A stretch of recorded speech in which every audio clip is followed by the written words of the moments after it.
Hello friends, welcome to the YouTube channel study record. Friends, आज हम discuss करने वाले मेडाइवल हिस्ट्री के ऑब्जेक्टिव क्वेश्चंस के ऊपर। मेडाइवल हिस्ट्री के हमने पार्ट 1 टू पार्ट 21 कंप्लीट कर चुके हैं। आज हम पार्ट 22 डिस्कस करने वाले हैं। हर पार्ट में हम 15 क्वेश्चंस ले रहे हैं ऑब्जेक्टिव मेडाइवल हिस्ट्री से। एंशिएंट हिस्ट्री के हमने 13 पार्ट कंप्लीट कर चुके हैं, उसमें भी हमने 15 क्वेश्चंस डिस्कस किए थे। उसमें और वीडियोस अभी अपलोड होने वाले हैं, ठीक है। तो आप देखते रहें वीडियोस। और अगर आपको एंशिएंट हिस्ट्री के जो कंप्लीट हो गए हैं और मेडाइवल हिस्ट्री के जो 21 पार्ट्स हम अपलोड कर चुके हैं उन वीडियोस को देखना है तो आप डिस्क्रिप्शन बॉक्स में उनकी लिंक दे दी गई है, आप वहां जाके उन वीडियोस को देख सकते हैं, या आप हमारे चैनल पर जाकर प्लेलिस्ट में आप देख सकते हैं। एंशिएंट हिस्ट्री का बना हुआ है प्लेलिस्ट और मेडाइवल हिस्ट्री का भी प्लेलिस्ट बना हुआ है, वहां जाके आप उन वीडियोस को देख सकते हैं। मैक्सिमम पॉसिबल जो क्वेश्चन हो सकते हैं एग्जाम में आ सकते हैं वो हमने वहां पर सारे डिस्कस किए हुए हैं। सारे क्वेश्चंस, कोई भी क्वेश्चन ऐसा नहीं है जो आपका एग्जाम में नहीं बनेगा अगर आप वो देखते हैं तो, ठीक है। और एक बात, अगर फ्रेंड्स आपने पहली बार इस चैनल पे विजिट किया और चैनल को सब्सक्राइब नहीं किया तो चैनल को आप सब्सक्राइब जरूर करें, बेल आइकन को जरूर प्रेस करें, जिससे मैं जो भी वीडियो अपलोड करूंगा तो उसका नोटिफिकेशन आप तक आएगा, ठीक है। और आप टेलीग्राम ग्रुप पर ज्वाइन हुई है, उसकी भी लिंक डिस्क्रिप्शन बॉक्स में दे दी है मैंने। और फ्रेंड्स, अगर आप वीडियो देख रहे हैं तो लाइक जरूर करें वीडियो को, ठीक है। एक लाइक करें जिससे मुझे मोटिवेशन मिलता है, जिससे मुझे पता चलेगा कि आप लोग वीडियोस को पसंद कर रहे हैं, वीडियोस को देख रहे हैं। तो लाइक जरूर करें, ठीक है फ्रेंड्स। और आप मुझे इंस्टा पे भी फॉलो कर सकते हैं स्टडी रिकॉर्ड के नाम से। वहां पर मैं आपको साइंस, करंट अफेयर्स और जीके के इंपॉर्टेंट पोस्ट अपडेट करता हूँ, तो आप मुझे इंस्टाग्राम पर भी फॉलो कर सकते हैं। वो भी आपके लिए काफी हेल्पफुल रहेगा। जैसा कि मैंने आपको बताया कि आज हम हिस्ट्री के ऊपर चर्चा करने वाले हैं, ऑब्जेक्टिव क्वेश्चंस रहेंगे। मुगल वंश हमारा चल रहा था टॉपिक, पार्ट रहेगा हमारा 22। और जितने भी हमारे प्रीवियस टॉपिक हो चुके हैं वो मैं आपको बता देता हूँ। हमने कवर किया है भारत पर अरब आक्रमण, Mahmood Ghaznavi, then Mahmood Gauri.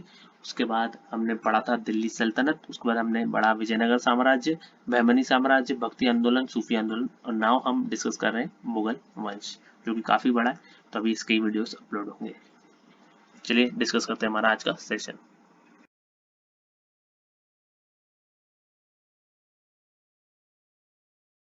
First point है हमारे आज के सेशन का, कौन सा अंतिम सम्राट मयूर सिंहासन पर बैठा था? हमारा ऑप्शन है जहादर शाह, मोहम्मद शाह, अहमद शाह या फिर फारूक शाह।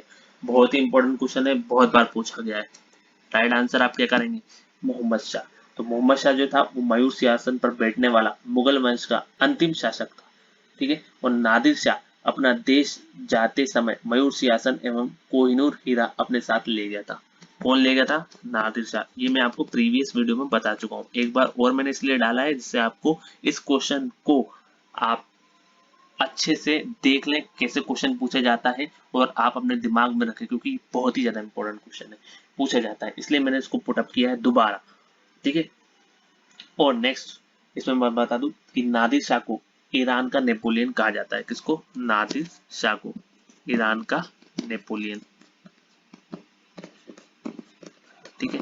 जो प्रीवियस क्वेश्चन मैंने बताया था उसमें कुछ मतलब लैंग्वेज चेंज थी उस क्वेश्चंस की, ठीक है। और यहाँ पे मैंने क्या बताया कि मयूर सिंहासन पर बैठने वाला आखिरी सम्राट कौन था? तो मोहम्मद शाह था, ठीक है। और मयूर सिंहासन का निर्माण मुगल वंश के शासक शाहजहां ने करवाया था। बहुत इंपॉर्टेंट क्वेश्चन, किसने कराया था? शाहजहां ने निर्माण, ठीक है। तो एक बार रिपीट करता हूँ जिससे आपको क्लियरिटी होगी। मोहम्मद शाह मयूर सिंहासन पर बैठने वाला मुगल वंश का अंतिम शासक था। नादिर शाह अपने देश जाते समय मयूर सिंहासन एवं कोहिनूर हीरा अपने साथ ले गया था। और नादिर शाह को ईरान का नेपोलियन कहा जाता है। और मयूर सिंहासन का निर्माण मुगल वंश के शासक शाहजहां ने करवाया था। नेक्स्ट क्वेश्चन डिस्कस करते हैं कि कौन सी लड़ाई के फलस्वरूप हुमायूं भारत से शेरशाह द्वारा निर्वासित किया गया? घाघरा की लड़ाई, खानवा की लड़ाई, चौसा की लड़ाई या फिर बिलग्राम की लड़ाई? तो इसका राइट आंसर है बिलग्राम की लड़ाई, ठीक है। बिलग्राम की लड़ाई ये भी मैंने आपको बताया है। कब हुई थी ये? 1540 ईस्वी में हुई है, याद कर लीजिए, बहुत ही इंपॉर्टेंट है, ठीक है। बिलग्राम की लड़ाई को और क्या बोलते हैं? कन्नौज की लड़ाई, ये भी मैं आपको बता चुका हूँ। कन्नौज की लड़ाई को क्या कहा जाता है? बिलग्राम की लड़ाई। और इस युद्ध में शेरशाह ने हुमायूं को पराजित कर दिया था। और इस पराजय के बाद हुमायूं भागकर चला गया था और वह वहां 15 वर्षों तक रहा। और शेरशाह ने हुमायूं को चौसा के युद्ध जो कि 1539 में हुआ था तब भी पराजित किया था, ठीक है। तो ये भी आपको याद रखना है, ये भी आपको याद रखना है। तो ये क्वेश्चन अब बनता है कि कौन सी लड़ाई के फलस्वरूप हुमायूं भारत से शेरशाह द्वारा निर्वासित किया गया। ठीक है, तो बिलग्राम की लड़ाई, आपको आंसर टिक करना है। ठीक है, चलिए नेक्स्ट क्वेश्चन डिस्कस करते हैं। किस मुगल शासक ने सती प्रथा को समाप्त कराया? जहांगीर, अकबर, शाहजहां या फिर बाबर? तो सती प्रथा को जो बंद कराया था वो कराया था अकबर ने, ऑप्शन नंबर बी। तो अकबर ने सती प्रथा को बंद कराने का असफल प्रयास किया था। उसने प्रयास किया था कि जब तक कि विधवा स्वयं अपनी स्वतंत्र इच्छा से दृढ़ता पूर्वक ना चाहती हो। ठीक है, तो ये पॉइंट आप इसमें ऐड कर लीजिए कि ऐसा क्वेश्चन बनेगा कि किस मुगल शासक ने सती प्रथा को बंद कराया जब तक कि विधवा स्वयं अपनी स्वतंत्रता इच्छा से दृढ़ता पूर्वक न चाहती हो। तो इसका राइट आंसर क्या आएगा? अकबर। ठीक है, तो ऐसा कौन सा मुगल शासक है जिसने सती प्रथा को बंद कराया? आप क्या आंसर टिक करेंगे? अकबर। नेक्स्ट क्वेश्चन, नूरजहां का वास्तविक नाम क्या था? जहानारा, मेहरुनिशा, फातिमा बेगम या लाडली? बहुत ही इंपॉर्टेंट क्वेश्चन है ये। तो नूरजहां का जो वास्तविक नाम था वो था Mehrunnisa, option number B tick कर लीजिए, आंसर है। नूरजहां का वास्तविक नाम मेहरुनिशा था। यह जहांगीर की पत्नी थी, ये मैं आपको बता चुका हूँ। ठीक है, इससे पहले नूरजहां की शादी हो चुकी थी अली कुली बेग के साथ। ठीक है, और जिसे जहांगीर ने शेर अफगान की उपाधि दी थी। नूरजहां का वास्तविक नाम क्या है? मेहरुनिसा है। उसका विवाह पहले किसके साथ हुआ था? अली कुली बेग के साथ हुआ था। बाद में किसके साथ हुआ है? अली कुली बेग के साथ हुआ था। ठीक है, उसके बाद जहांगीर के साथ उसका विवाह हुआ। ठीक है, और जहांगीर ने अली कुली बेग को कौन सी उपाधि दी थी? शेर अफगान। ये भी क्वेश्चन बनता है। ठीक है, और शादी के बाद जहांगीर ने मेहरुनिसा को नूरमहल एवं नूरजहां की उपाधि दी थी। ठीक है, नूरमहल एवं नूरजहां लिखा हुआ है की उपाधि दी थी शादी करने के बाद जहांगीर ने। किसको? मेहरुनिसा को। ठीक है, चलिए अब नेक्स्ट क्वेश्चन डिस्कस करते हैं। नेक्स्ट क्वेश्चन है, किस राजपूत ने पहले स्वयं को अकबर के सामने समर्पित किया? सिसोदिया, राठौर, कछवाहा या फिर हदास? इसका राइट आंसर है कछवाहा। कछवाहा राजपूत थे जिसने सबसे पहले स्वयं को अकबर के सामने समर्पित किया। आमेर के कछवाहा वंशीय राजपूत भारमल, जिसे हम बिहारी मल के नाम से जानते हैं, भारमल। ठीक है, इसने सर्वप्रथम अपनी पुत्री हरका बाई की शादी अकबर के साथ की थी। किसकी शादी? हरका बाई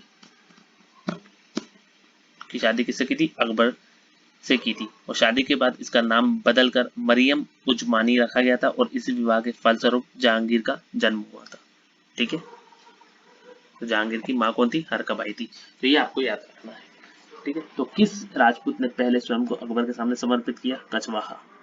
नेक्स्ट क्वेश्चन, कौन सी मुगल इमारत अपनी लंबाई और चौड़ाई में एकरूपता, समानता की विशिष्ट आकृति रखती है? ताजमहल, लाल किला, बुलंद दरवाजा या फिर आगरा का किला? बहुत ही अच्छा क्वेश्चन है। ताजमहल इसका राइट आंसर हो जाएगा। तो मुगल इमारत ताजमहल अपनी लंबाई और चौड़ाई में एकरूपता, समानता की विशिष्ट आकृति रखती है। ताजमहल का निर्माण करने वाला मुख्य कलाकार उस्ताद अहमद लाहौरी था। ये मैं आपको बता चुका हूँ। नेक्स्ट क्वेश्चन, मुगलों की न्यायालयी भाषा थी? हमारा ऑप्शन है उर्दू, हिंदी, फारसी या फिर इनमें से कोई। फारसी इसका राइट आंसर हो जाएगा। तो मुगलों की न्यायालयी भाषा जो थी फारसी थी, या ऑप्शन में पर्शियन भी दिया जा सकता है, तो पर्शियन पिक करेंगे। ठीक है, नेक्स्ट क्वेश्चन, कौन से गुरु को औरंगजेब ने फांसी दी थी? बहुत ही इंपॉर्टेंट क्वेश्चन है। गुरु नानक, गुरु गोविंद सिंह, गुरु रामदास या फिर गुरु तेग बहादुर? तो इसका राइट आंसर है option number D, Guru Tegh Bahadur ji को औरंगजेब ने फांसी दी थी। तो गुरु तेग बहादुर सिंह को औरंगजेब ने फांसी दे दी थी। गुरु तेज बहादुर सिंह सिखों के 9वें गुरु थे। कौन से गुरु थे? 9वें गुरु थे सिखों के। ठीक है, तो ये आपको याद रखना है, 9th।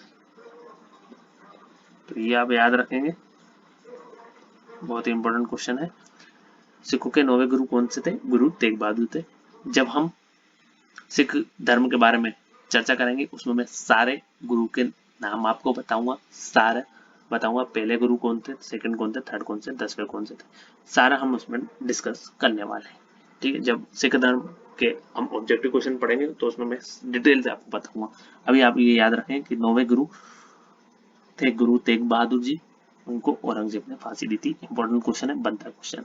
नेक्स्ट क्वेश्चन, भारत पर फिर से कब्जा करने के लिए हुमायूं ने किसको हराया? बहुत ही अच्छा क्वेश्चन है। सिकंदर शाह, इस्लाम शाह, हेमू या फिर शेर शाह? तो भारत पर जब फिर से कब्जा करने के लिए हुमायूं ने हराया था सिकंदर शाह को। किसको हराया था? सिकंदर शाह को। सिकंदर शाह सूर्यवंश का आखिरी सूर्यवंश, ठीक है, सूर्यवंश का आखिरी शासक था या अंतिम शासक था। ठीक है, और इसे हुमायूं ने कब हराया था? 1555। ये मैं अभी बताया आपको, 1555 में वो दोबारा गद्दी पर बैठा था।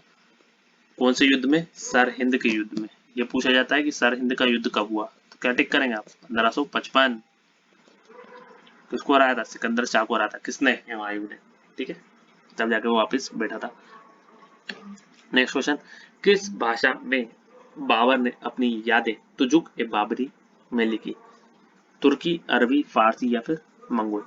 ठीक है, तो तुजुक ए बाबरी किसने लिखी? तो बाबर ने लिखी। ये तो आप क्लियर ही हो गया, क्वेश्चन में ही मेंशन है ये, तो ये इससे आप ये याद रखेंगे। ठीक है, और भाषा पूछी जाए तो तुर्की मार्क करेंगे। क्या? तुर्की भाषा में लिखी थी। तुजुक ए बाबरी तुर्की भाषा में लिखी थी। किसने? बाबर ने अपनी यादें उसमें। इसे हम बाबरनामा के नाम से जानते हैं। ठीक है, तो ये भी पूछा जाएगा बाबरनामा किसने लिखी? तो बाबर ने ही लिखी है। कौन सी भाषा में लिखी? तुर्की भाषा में लिखी है। ठीक है, इजी हो गया आपके लिए। और इसे फारसी भाषा में अनुवाद करने का श्रेय पायंदा खां एवं अब्दुल रहीम खान खाना को जाता है। तो ज्यादातर क्वेश्चन में ये दिया जाता है, अब्दुल रहीम खान खाना। ठीक है, तो ये आपको याद रखना है कि इसका जो फारसी में अनुवाद किया था, किसका? बाबरनामा का फारसी में अनुवाद किसने किया है? अब्दुल रहीम खान खाना या फिर पायंदा खां। ठीक है, ये भी आपको याद रखना है। चलिए नेक्स्ट क्वेश्चन, संसार प्रसिद्ध मयूर सिंहासन किस मुगल इमारत में रखा गया था? दिल्ली के लाल किले का रंगमहल, फतेहपुर सीकरी का दीवाने खास, दिल्ली के लाल किले का दीवान आम या फिर आगरे का किला? तो इसका राइट आंसर है दिल्ली के लाल किले का दीवाने आम। ऑप्शन नंबर सी इसका राइट आंसर हो जाएगा। तो संसार का प्रसिद्ध मयूर सिंहासन दिल्ली के लाल किले का दीवाने आम में रखा गया था। मयूर सिंहासन का निर्माण मुगल बादशाह शाहजहां ने कराया था, ये मैं आपको बता चुका हूँ। और मयूर सिंहासन का निर्माण करने वाला मुख्य कलाकार जो था वो था बादल खां। ये मैंने आपको नहीं बताया, तो ये मैं आपको यहाँ बता दे रहा हूँ। बादल खां कलाकार था, जिसने कलाकार बादल खां जिसने मयूर सिंहासन का निर्माण किया था। नेक्स्ट क्वेश्चन, पंजाब का वह कौन सा शासक था जिसने बाबर को भारत में चढ़ाई करने के लिए निमंत्रित किया? सिकंदर शाह, मोहम्मद लोधी, दौलत खान लोधी या फिर इस्लाम शाह? इस्लाम शाह होगा यहाँ। ठीक है, तो इसका राइट आंसर हो जाएगा आपका दौलत खां लोधी। ऑप्शन नंबर डी इसका राइट आंसर हो जाएगा। तो पंजाब का राज्यपाल दौलत खान लोधी था, जिसने बाबर को भारत पर चढ़ाई करने के लिए निमंत्रित किया था। बाबर को भारत पर आक्रमण करने के लिए आमंत्रित किया था इब्राहिम लोधी का चाचा आलम खां लोधी, पंजाब के सूबेदार दौलत खान लोधी एवं मेवाड़ के शासक राणा सांगा। पिछले वीडियो में मैं ये चीज आपको बता चुका हूँ। ठीक है, यहाँ मैं नहीं लिख रहा हूँ, लेकिन आपको आंसर अगर पंजाब का पूछा है तो दौलत खां, चाचा का नाम पूछा है तो आलम खां, ठीक है, और मेवाड़ के शासक का पूछा जाए तो राणा सांगा। ठीक है, क्लियर होगा आपको। पिछले वीडियो अगर नहीं देखा तो जाके देखें आप। नेक्स्ट क्वेश्चन है, औरंगजेब ने दक्षिण में जिन दो राज्यों को विजय किया था वह कौन से थे? हमारा ऑप्शन है अहमदनगर एवं बीजापुर, बीदर और बीजापुर, बीजापुर और गोलकुंडा, गोलकुंडा एवं अहमदनगर।